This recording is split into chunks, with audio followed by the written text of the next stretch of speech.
Justiça de São Paulo decreta prisão preventiva de 3 suspeitos por incêndio na estátua de Borba Gato.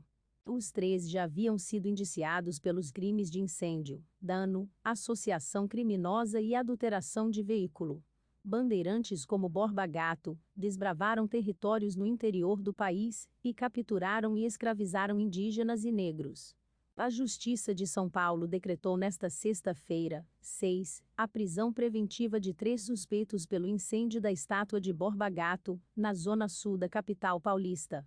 O ataque ocorreu em 24 de julho e foi filmado por manifestantes que protestavam contra o monumento ao bandeirante, que, segundo historiadores, homenageia um caçador de escravos. Veja vídeo abaixo e saiba mais sobre o caso. A Polícia Civil concluiu na quinta-feira, 5, o inquérito sobre o caso e pediu à Justiça a prisão preventiva do entregador Paulo Roberto da Silva Lima, o Paulo Galo, de 32 anos, do torcedor corintiano Danilo Silva Oliveira, o Bill, de 36, e do motorista Tiago Vieira Zen, de 35 anos. Os 3 já haviam sido indiciados pelos crimes de incêndio, dano, associação criminosa e adulteração de veículo. Dos 3, só Paulo estava preso temporariamente. Danilo e Tiago estavam em liberdade. O pedido de prisão preventiva da polícia surgiu horas depois de o Superior Tribunal de Justiça, STJ, em Brasília, revogar a prisão temporária de Paulo, determinando que ele fosse solto imediatamente, o que não ocorreu. O STJ representa a terceira instância do Poder Judiciário. O prazo da prisão temporária de Paulo terminaria nesta sexta. Ela está preso desde 28 de julho, quando se apresentou espontaneamente à delegacia e admitiu participação no protesto contra a estátua.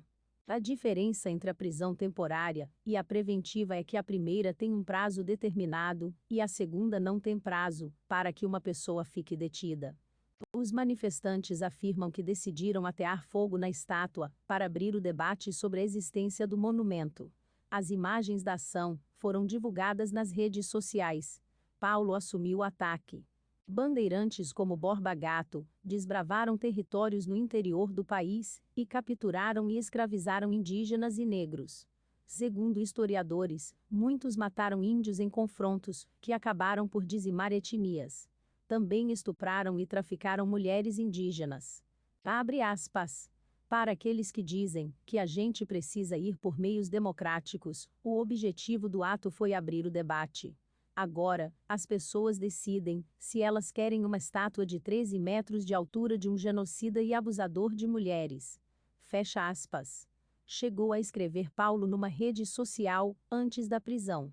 A defesa do suspeito considera que a prisão foi política, fundada da criminalização de movimentos sociais. Seus advogados recorreram ao STJ, depois que o Tribunal de Justiça de São Paulo, TJ São Paulo, negou, no domingo, 1º, o pedido de liberdade para Paulo. A decretação da prisão temporária havia sido feita pela Justiça de primeira instância. No pedido de habeas corpus enviado ao Superior Tribunal de Justiça, os advogados destacam que o ativista não possui antecedentes criminais, não praticou ações violentas e colaborou com as investigações. Paulo está detido na carceragem do 2º Distrito Policial, DP, no Bom Retiro, centro da capital. A investigação do caso é feita pelo 11º DP, Santo Amaro, na Zona Sul. Segundo a Secretaria da Segurança Pública, SSP, Paulo seria transferido para um Centro de Detenção Provisória CDP. A pasta não informou a data da transferência, nem para qual unidade prisional ele irá. Apesar de ter concordado com o pedido de prisão preventiva, que foi feito pela Polícia Civil, o Ministério Público, MP, ainda não denunciou os 3 suspeitos à Justiça. O advogado de defesa de Paulo e Danilo, André Lozano, afirmou que ele e seus sócios estão estudando qual a melhor opção, mas tomaremos as providências. Danilo também chegou a se apresentar com Paulo à polícia, mas negou que tivesse ateado fogo no monumento. Admitiu, porém, ter ajudado a descarregar os pneus que foram queimados depois em volta da estátua. Além de Paulo e Danilo, a polícia indiciou o motorista Tiago pelo ataque ao monumento de Borba Gato. Ele chegou a ficar preso, mas foi solto no mesmo dia por decisão da Justiça. Procurada pelo G1, a advogada Carla Knott Rola Teixeira, que defende Tiago, não havia se pronunciado até a última atualização desta reportagem. A companheira de Paulo, a costureira Jéssica de Paula Silva Barbosa, de 29 anos, também chegou a ser presa, quando foi à delegacia com o entregador. A Justiça soltou dias depois após pedido da defesa. A estrutura da estátua de Borba Gato foi atingida pelas chamas, mas não ficou comprometida, segundo análise preliminar da Defesa Civil. Bombeiros apagaram o fogo. Ninguém ficou ferido.